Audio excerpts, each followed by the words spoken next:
Hot అంశాలపై debate news బెంచ్కి స్వాగతం. రాష్ట్రంలో జరుగుతున్న తాజా పరిణామాలు, వాటి వెనకాల ఉన్న వాస్తవాలు మాట్లాడిన ప్రస్తుతం మనతో పాటు ఉన్నారు లక్ష్మణ్, రాజకీయ విశ్లేషకులు. నమస్తే అండి. నమస్తే. నిన్న ఆకివీడులో జరిగిన ఉదంతం, మొన్న విజయవాడలో జరిగిన ఉదంతాలు. విజయవాడలో ఏకంగా దేశవ్యాప్తంగా అల్లకల్లోలాలు సృష్టించడానికి ప్రయత్నిస్తున్నటువంటి ఒక ముఠ, టెర్రరిస్టుల ముఠ. వీళ్ళందరూ కూడా సామాన్య చిన్న ఉద్యోగాలు, అవుట్ సోర్సింగ్ పనులు చేసుకునేటటువంటి వాళ్ళే. అలాగే ఇప్పుడు నిన్న ఆకివీడులో ఏకంగా ఒక ఆలయం దగ్గరన రఘురామకృష్ణరాజుని అడ్డుకుని చివరికి దేవుడి విగ్రహానికి వేసిన మాలను కూడా విసిరేసినటువంటి ఘటన.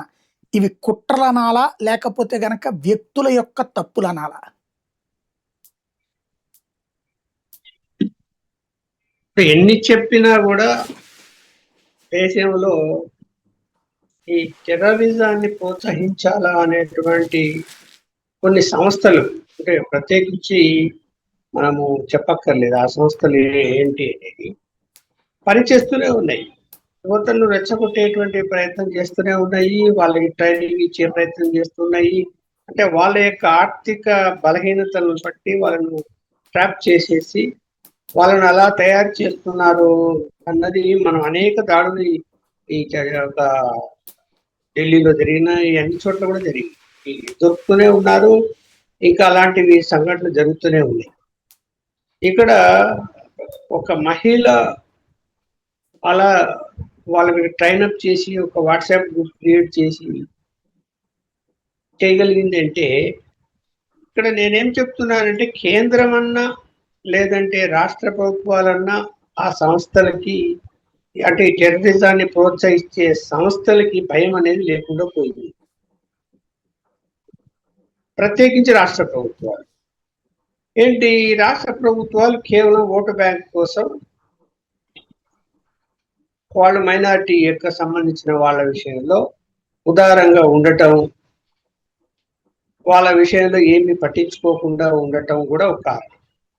ఇటు ఆంధ్రప్రదేశ్ కావచ్చు, ఇటు తెలంగాణ కావచ్చు, లేకపోతే కర్ణాటక కావచ్చు, ఏ రాష్ట్రాలైనా, ఈవెన్ తమిళనాడు కూడా దొరికారు, కేరళలో కూడా దొరికారు ఈ ట్రైనింగ్లు ఇచ్చేటువంటి. సో ఇలాంటి పరిస్థితుల్లో ఇప్పుడు ఎన్ఐఏ సంస్థ లేకపోతే వాళ్ళ పరిస్థితి ఎలా ఉండదు? దేశంలో వెంటాడి వాళ్ళని అరెస్ట్ చేస్తున్నారు, జైలు పంపిస్తున్నారు. కానీ ఎన్కౌంటర్లు అయితే చేయటం లేదు, మనం గమనిస్తున్నాం. అది మరి ఆ విషయంలో ఎందుకు వెనకంజ వేస్తుందో అది కేంద్ర ప్రభుత్వ సంస్థలు, దర్యాప్తు సంస్థలు, లేకపోతే నిఘా సంస్థలు ఆలోచించాల్సిన విషయం. గతంలో అయితే ఎప్పుడన్నా అలా దొరికితే ఎన్కౌంటర్లు చేసేవారు, ఇప్పుడు అలా జరగటం లేదు.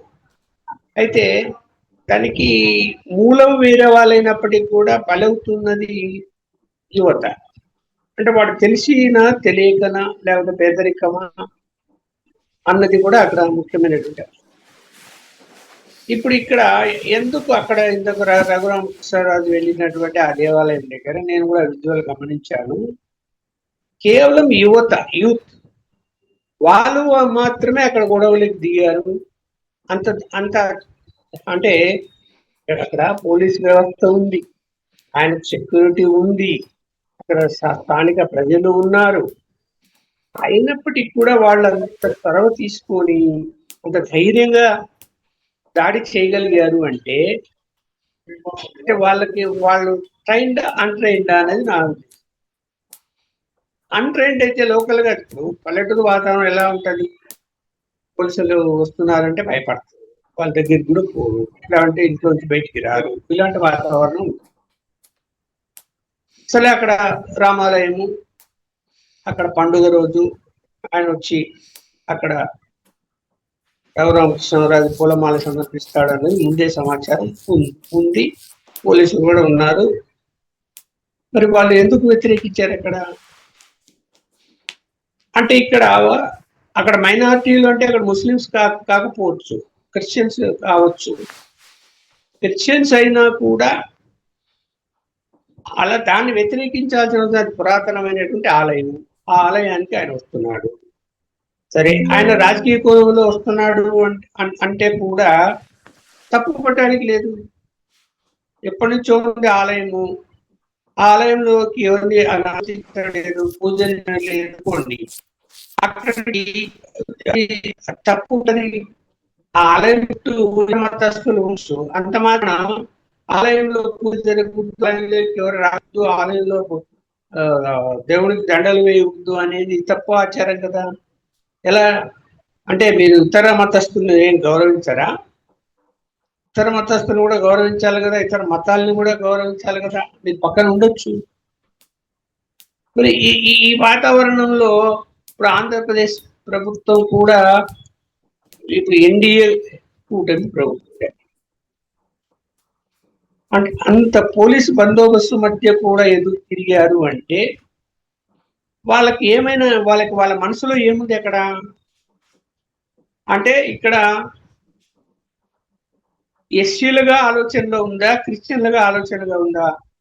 ఇప్పుడు మనం చూస్తున్నాం కదా, సుప్రీంకోర్టు జడ్జిమెంట్ వచ్చిన తర్వాత ఎస్సీలుగా ఉంటూ అన్ని వసతులు పొందుతూ మళ్ళీ క్రిస్టియన్ మతంలో ఉంటున్నారు అన్నది, అది సుప్రీంకోర్టే దాన్ని కొట్టేసింది కదా, అలా చేయడానికి అవకాశం లేదు అని. అక్కడ అలాంటి వాళ్ళు ఏమైనా తయారై ఉన్నారా?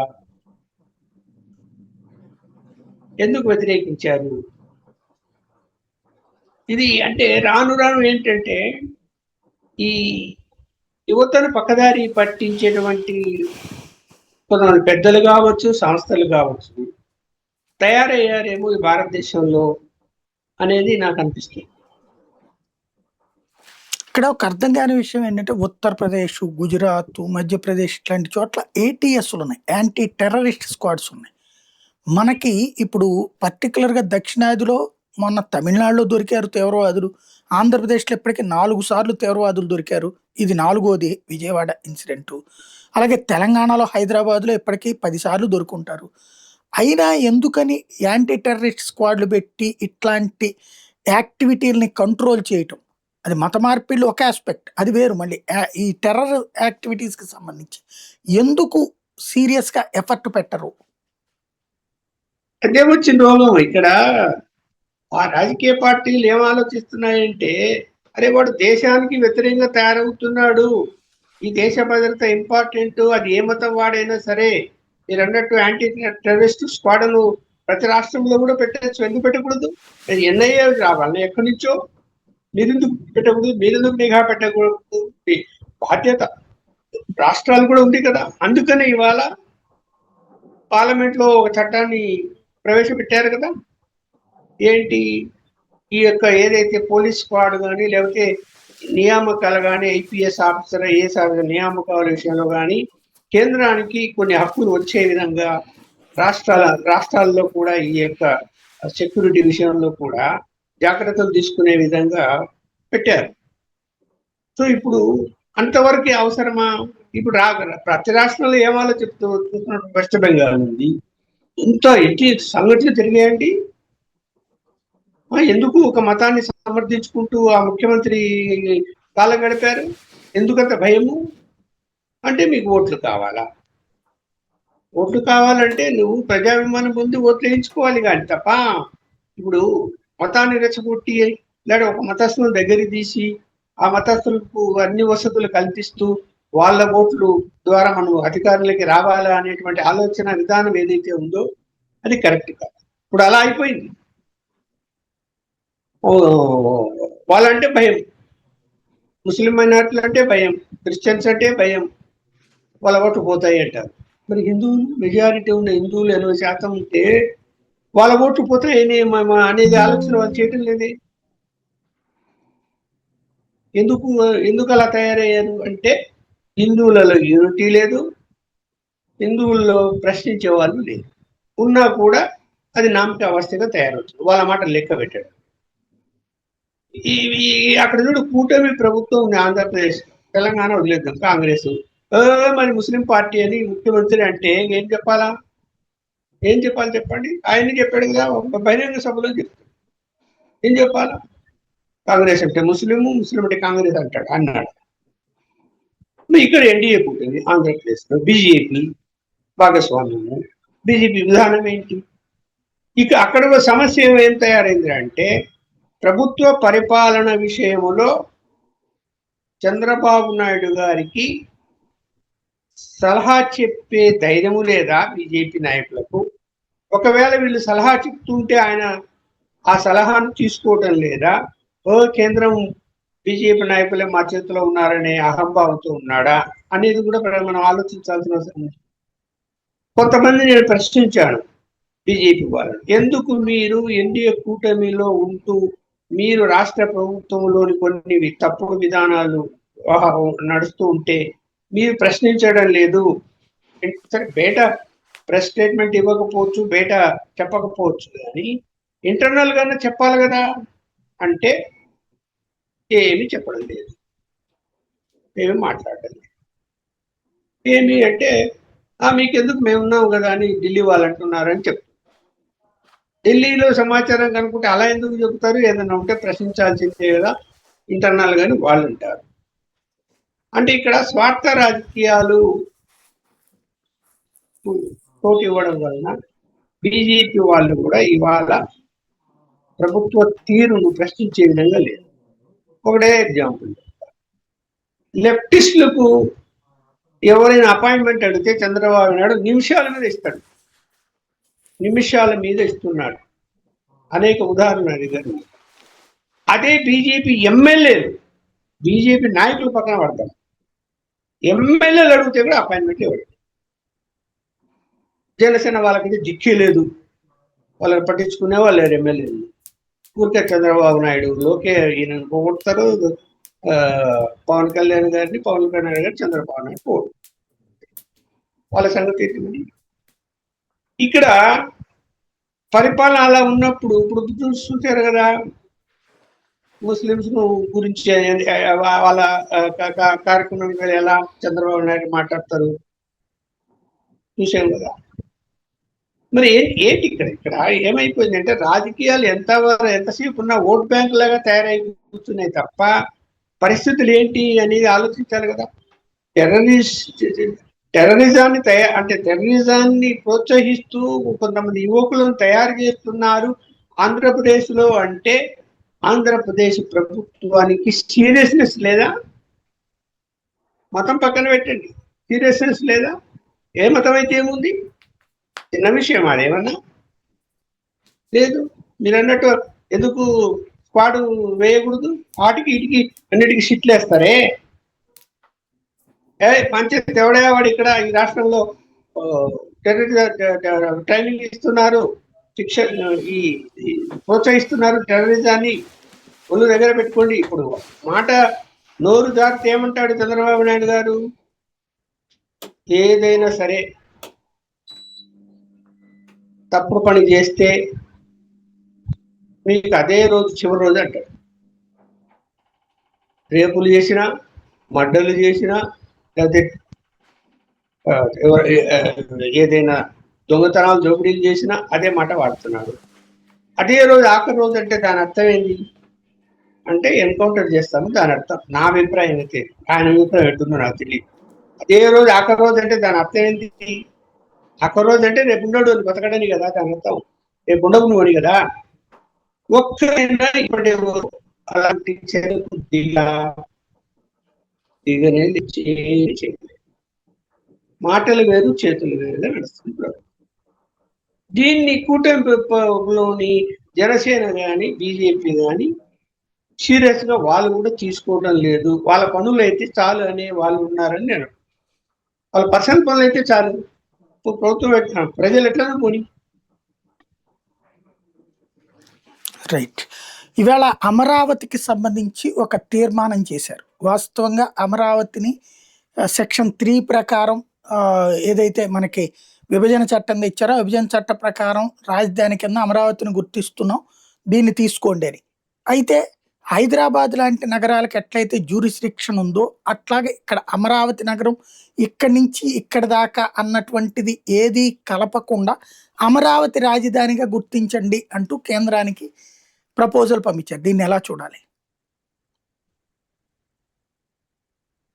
అంటే ఇక్కడ ఈ ఆ సెక్షన్ దానికి అప్పుడు ఏంటి, మామూలుగా 10 సంవత్సరాలు హైదరాబాదు రాజధానిగా పేర్కొంటూ విభజన చట్టంలో నిర్ణయం తీసుకున్నప్పుడు మీరు ఆ సబ్సెక్షన్ అంటే ఆ సెక్షన్ 3లో ఏంటి, న్యూ క్యాపిటల్ సిటీ దాని పక్కన ఏది అన్నది పేరు రాయలేదు, వదిలేశారు. వదిలేసినప్పుడు ఇక్కడ నీకు ఆ రోజే నిర్ణయించడానికి అవకాశం లేదు. ఎందుకంటే రాష్ట్రం విడిపోవాలా, విడిపోయిన తర్వాత విడిపోయినటువంటి ప్రభుత్వం ఏదైతే ఎంతో వాళ్ళు నిర్ణయించుకోవాలా రాజధాని ఎక్కడ అని, దాన్ని మళ్ళీ కేంద్రానికి పంపాలా అనేటువంటి ఉద్దేశంతో ఆ రోజు ఏం చేశారు, ఆ నిర్ణయం తీసుకున్నారు. సరే, తర్వాత రాష్ట్ర ప్రభుత్వం 10 సంవత్సరాలు అయిపోయిన తర్వాత, గడువు అయిపోయిన తర్వాత నిర్ణయించుకుంటారు అని చెప్పి, ఇక్కడ ఏమైపోయింది, ఆయన 10 సంవత్సరాలు హైదరాబాద్ లో ఉండకుండా చంద్రబాబు నాయుడు గారు 1.5 సంవత్సరం లోపు రైతునే లేదు అమరావతి పోతాము, సరే రాజకీయ కారణాలు మనం మాట్లాడుకోవాల్సిన అవసరం లేదు, పోయాడు అని చెప్పి ఆయన ఆ నిర్ణయం తీసుకున్నాడు, పోయాడు. పోయినప్పుడు అప్పుడు ఆ 10 సంవత్సరాల వరకు రాజధాని అమరావతి అని కానీ, అది విజయవాడ అని కానీ, గుంటూరు అని కానీ అది పెట్టడానికి అవకాశమే లేదు. 10 సంవత్సరాలు పెట్టి కావాలా హైదరాబాద్ రాజధాని. అది అనధికారికంగా పోయాడు అక్కడికి, అధికారికంగా కానే కాదు కదా. పోయాడు. పోయినప్పుడు కేంద్రం కొత్త రాజధాని నిర్మాణం ఆ 10 సంవత్సరాల లోపల చేయడానికనే గడువుది. దాని అర్థం ఏంటి, ఆ 10 సంవత్సరాల్లో కొత్త రాజధాని నిర్మాణం చేసుకొని వెళ్ళాలి అనేటువంటిదే ఆ గడువు ఇచ్చారు. ఆ 10 సంవత్సరాల్లో నువ్వు నిర్మాణం అనేది జరుపుకున్నప్పుడు రాజధాని యొక్క నిర్మాణానికి సంబంధించినటువంటి నిధులు కేంద్రమే ఇవ్వాలి పూర్తిగా అన్నది అందులో ఉంది. ఉన్నప్పుడు నీకు మొదట మరి ఎందుకు అమరావతి నువ్వు నిర్ణయించుకున్నావు, ఆయన నిర్ణయించుకున్నాడు. భూమి సంరక్షణ చేసి 30 ఎకరా 1000 ఎకరా ప్రధానమంత్రి గారు ఇచ్చారు. కానీ టెంపరవరీ షెడ్లు వేసి, అంటే అది టెంపరవరీగా అవి అసెంబ్లీ సెక్రటరీని కట్టి మమాని చేసి పూర్తి నిర్మాణ పనులు అతను అంటే పర్మనెంట్ గా నిర్మాణ పనులు చేపట్టలేదు. కాలం గడిచిపోయింది. కాలం గడిచిపోయిన తర్వాత మళ్ళీ తనే వస్తాడని ఆయన ఊహించుకొని ఉండొచ్చేమో, నెక్స్ట్ 5 years లో కంప్లీట్ చేసుకోవచ్చు. కానీ జగన్మోహన్ రెడ్డి గారు వచ్చారు. సరే, ఆయన విధానం మారిపోయిన తర్వాత ఆయన అమరావతి రాజధాని నిర్మాణాన్ని కొనసాగించి ఉంటే నిర్మాణ పనులు కేంద్రం ఖచ్చితంగా నిధులు కంటిన్యూ చేసి ఉంటూ కొంత నగరం అది ఏర్పాటు అయ్యేది, మిగతా భవనాలన్నీ నిర్మాణాలు అయ్యేది. ఆయన అలా కాదు, 3 రాజధానులు అనేటువంటి దాంట్లోకి వెళ్ళిపోయి దాన్ని ఆపేశాడు. ఆపేసిన నిధులు ఎందుకు ఇస్తారు వాళ్ళు ఇవ్వలేదు, ఆగిపోయింది, కంప్లీట్గా ఆగిపోయింది. అయితే ఇప్పుడు ఏంటి, ఇవాళ అసెంబ్లీలో ఏదైతే ఆ సెక్షన్ 5లో అక్కడ రాజధాని అనేటువంటి పేర్కొనాలనో దాన్ని పేర్కొనండి అని చెప్పి ఇవాళ అధికారికంగా తీర్మానం పాస్ చేసి పంపిస్తుంది. సో ఇప్పుడు 12 సెషన్స్ ఉన్నది, ఇంకా అయిపోతుంది కాబట్టి 45 రోజుల్లో ఈలోగా ఇది పంపిస్తే అది సోమవారం మంగళవారం బిల్లు పెట్టి దాని ఆమోదం తెలుపుతారు అనేటువంటి వీళ్ళ ఉద్దేశం. సరే, ఈ మధ్య కాలంలో 10 సంవత్సరాలు అయిపోయింది కాబట్టి చంద్రబాబు నాయుడు గారు వచ్చిన తర్వాత అధికారంలోకి ఈ అమరావతి రాజధానిగా ప్రకటించాలనే విషయంలో కూడా కొంత లేట్ చేశారు. తర్వాత కమ్యూనికేషన్ జరిగింది కేంద్రానికి, రాష్ట్రానికి. ఏంటి, ఇక్కడ క్యాపిటల్ సిటీ అమరావతి అని ప్రకటించాలి అంటే అక్కడ సిటీ ఉంటే కదా, లేదు. అంతా 4-5 భవనాలు తప్ప మిగతా ఖాళీ స్థలము. అది కూడా వెలగపూడి పేరుతో ఉంటది, దాన్ని అక్కడేమి అది కూడా వెలగపూడి పేరుతో ఉంది, అంటే గ్రామ పంచాయతీ పరిధిలో ఉంది. ఉన్నప్పుడు ఒక గ్రామ పంచాయతీ పరిధిని క్యాపిటల్ సిటీ కింద తీసుకొని ఎలా ఇస్తాము అని కొనేశారు. ఏంటి అని. సో దీని మీద ఏం చేశారు మళ్ళీ తర్వాత, ఏదైతే అమరావతి ఏరియా ఉందో ఆ మొత్తం ఏరియాను ఒక మున్సిపల్ కార్పొరేషన్ గా మేము ప్రకటిస్తాము, దాన్ని ప్లానింగ్ చేశాము అని చెప్పి తెలిపారు. ఒక మున్సిపల్ ప్రత్యేక కార్పొరేషన్ గా. సో ఏది ఏమైనా కూడా చివరకు ఇంకా వాళ్ళు ఎందుకంటే ఇప్పుడు ఎన్డీఏ కూటమిలో ఉన్నారు కాబట్టి ఇంకా పూర్తిగా రిజెక్ట్ చేయకుండా మళ్ళీ మీరు తీర్మానం పంపండి, మేము పార్లమెంట్ లో పెట్టి ఆ సబ్సెక్షన్ కిల్లో ఏదైతే అమరావతి అని లేదో అక్కడ పేర్కొంటాము అంటే, ఈలోగా కొంత కన్స్ట్రక్షన్ జరిగాయి, కొంత సిఆర్డి ఆఫీస్ వచ్చింది, తర్వాత మున్సిపల్ కార్పొరేషన్ చేస్తున్నాము అనేది నోటిఫికేషన్ కూడా దాంట్లో పెట్టి పంపించారు ఆల్రెడీ. ఇప్పుడు మళ్ళీ తీర్మానం లేకుండా చేయలేం కదా అని చెప్పి ఉద్దేశంతో తీర్మానం చేసి పంపిస్తున్నారు నేను అనుకుంటున్నాను, నాకున్న అవగాహన మేరకు. అది సెక్షన్ 5 లో ఆ విధంగా అక్కడ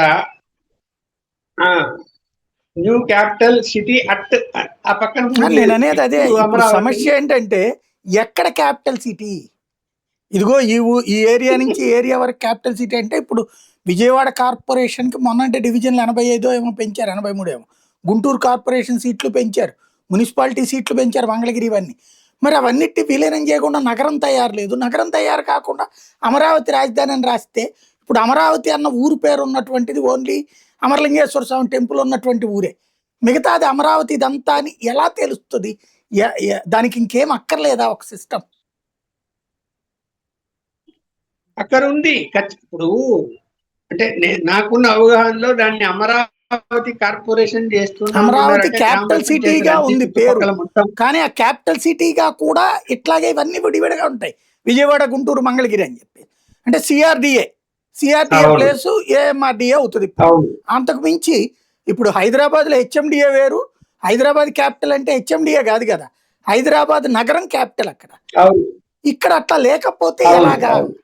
లేని ఊరిని ఇప్పుడు అమరావతి, ఇప్పుడు ఒరిజినల్ అమరావతి అసలు అమరావతిలో లేదు. మళ్ళీ ఇప్పుడు అమరావతి రాజధాని అంటే ఇప్పుడు లేని ఊరిని మనం చెప్తున్నాం ఇక్కడ.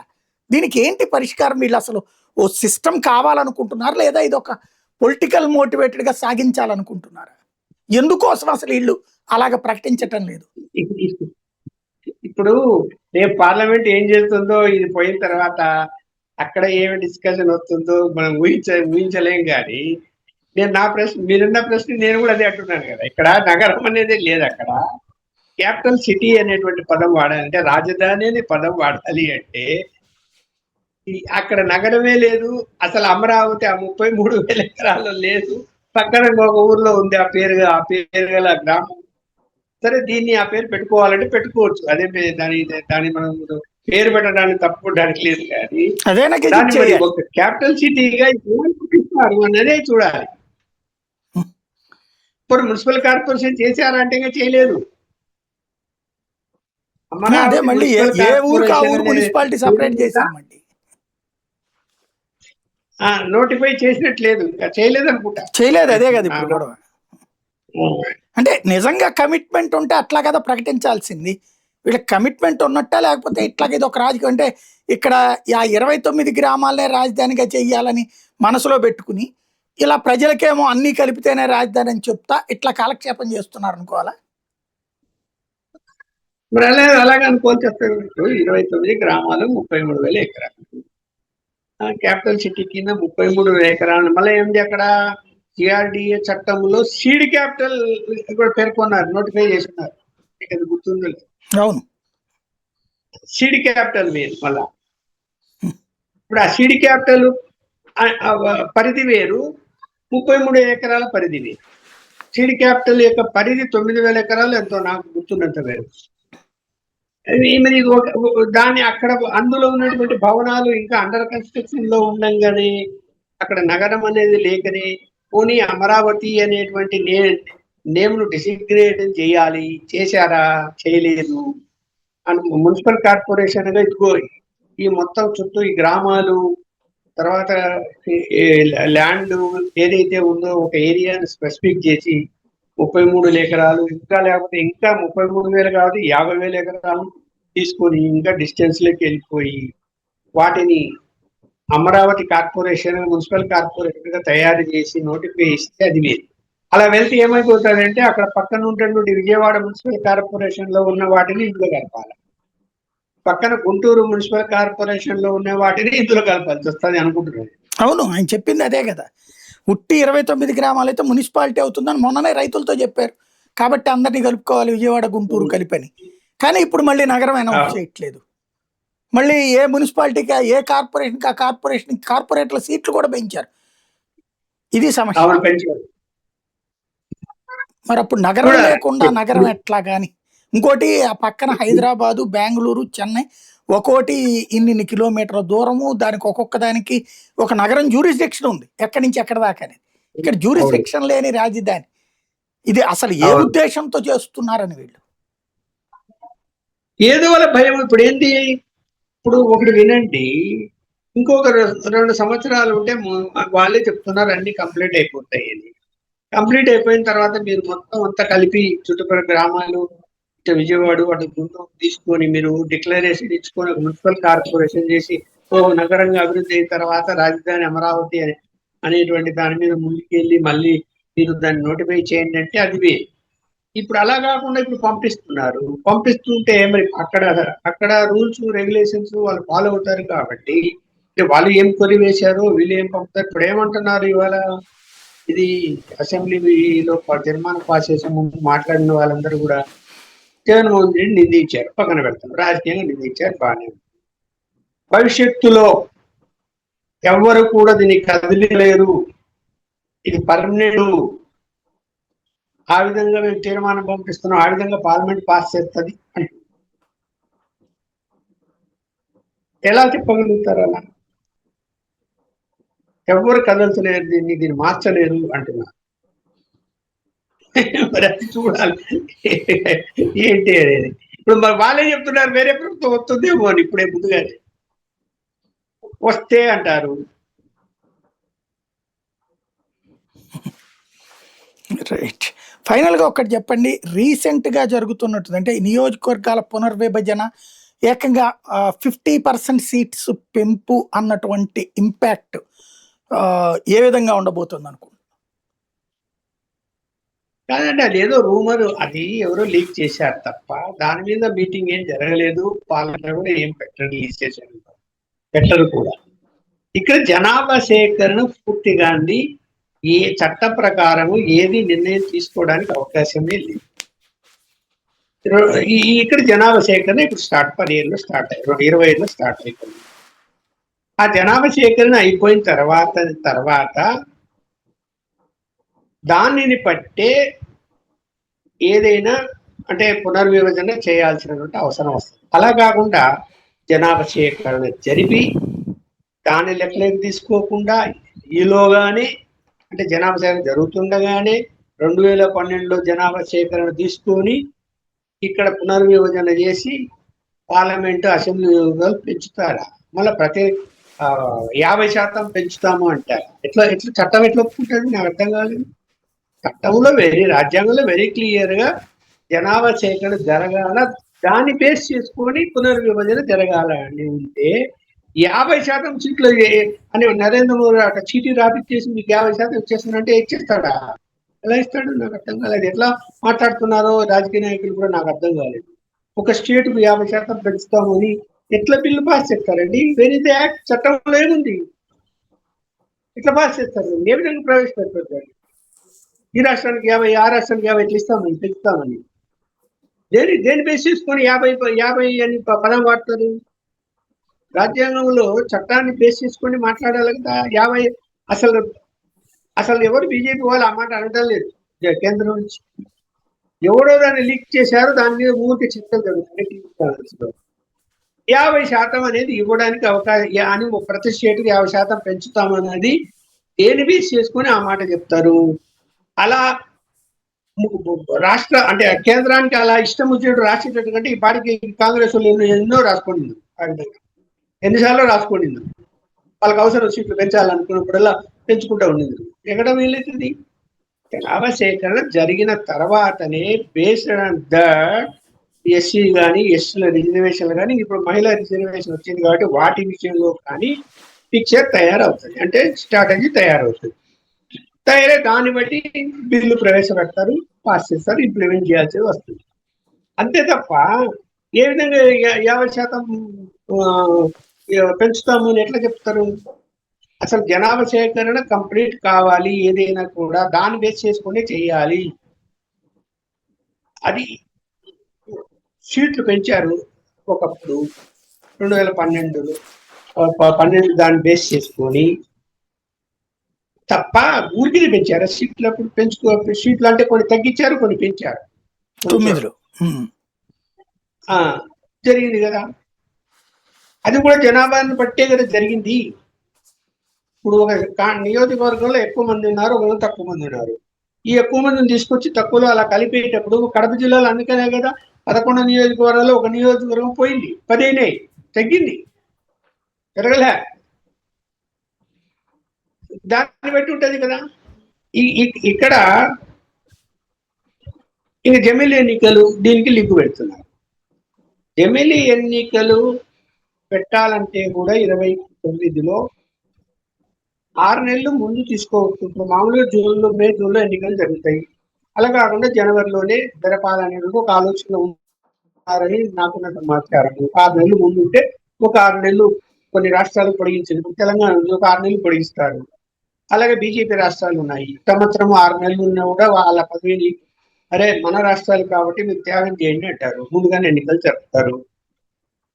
అలా అలా అవకాశం ఉందేమో కానీ జమిలీ ఎన్నికలకు వీళ్ళు ఇప్పుడు ఈ జనాభా సేకరణ జరిగిన తర్వాత ఈ యొక్క సీట్ల అంటే పునర్విభజన డీలిమిటేషన్ తీసుకోరని నేనైతే భావిస్తున్నాను. టచ్ చేస్తే దాన్ని అన్ని ఇబ్బందులు వస్తాయి. ఇప్పుడు మళ్ళీ ఈ గొడవలన్నీ తీసుకొస్తారు. ఇప్పుడు ఆల్రెడీ రేవంత్ రెడ్డి తీసుకొచ్చారు, ఏమని ఉత్తరాది తీసుకొచ్చాడు. ఖచ్చితంగా నీకు ఆ బేస్ చేసుకుని దక్షిణ సీట్లు తగ్గుతాయి, నో డౌట్, ఉత్తరాది పెరుగుతాయి. అందువలన వాటి జోలికి పోయి డిస్ప్యూట్లోకి వెళ్ళిపోయి వాళ్ళకి కాంగ్రెస్ వాటికి ఒక అవకాశం ఇవ్వాలని ఏం లేదు. మహిళా రిజర్వేషన్లు కూడా 34 వరకు టైం ఉంది. మరి ఇప్పుడు తీసుకోవచ్చు, తర్వాత తీసుకోవచ్చు, అది కూడా చెప్పలేము మనం. ఇప్పుడు వాళ్ళ వ్యూహం ఎలా ఉందో చెప్పలేము. జనాభా సేకరణ చేస్తున్నారు, అది తప్పలేదు కదా. ఆల్రెడీ అన్ని ఏర్పాట్లు చేస్తున్నారు, ట్రైనింగ్లు అయిపోతున్నాయి, మొదలు పెడతారు, అది జరుగుతుంది. జరిగిన తర్వాత ఎలాంటి ఆలోచన చేస్తారో అప్పుడు ఎవరు ఎన్నికలు పోతారా పోరా, డీలిమిటేషన్ ఉంటుందా ఉండదా, మహిళా రిజర్వేషన్ చేస్తారా చేయరా అన్నది చెప్పడానికి అవసరం. నేనైతే 50% ప్రతి రాష్ట్రంలో పెంచాలి అనే దాన్ని అసలు అది పెట్టడానికి అవకాశమే లేదు. ఎవడన్నా సుప్రీంకోర్టులో కేసు ఎత్తే మటాష్, సుప్రీంకోర్టు చివట పెడతారు. దేని బేస్ చేసుకుని 50% ఇస్తా సీట్లు అంటావు? అట్లా అనుకుంటే మీ రాష్ట్రానికి నేను 150 300 చేస్తా, మీ రాష్ట్రానికి 400 చేస్తా అని చెప్పి కేంద్రం రాసేదు. అలా రాజ్యాంగంలో ఉంటే వాళ్ళు ఇష్టం చేయరు. కాంగ్రెస్ పార్టీ కూడా చేసుకోదా? చేయలేరు, అది అసంభవం. అది 50% అన్నది పెంచుతారన్నది చట్ట ప్రకారం జరిగే పనే కాదు. Right, thank you very much అండి. ఇది పరిస్థితి. రాష్ట్రంలో జరుగుతున్నటువంటి పరిణామాలు, వాటి వెనకాల ఉన్నటువంటి రెండవ కోణం ఏం జరుగుతుందో చూద్దాం.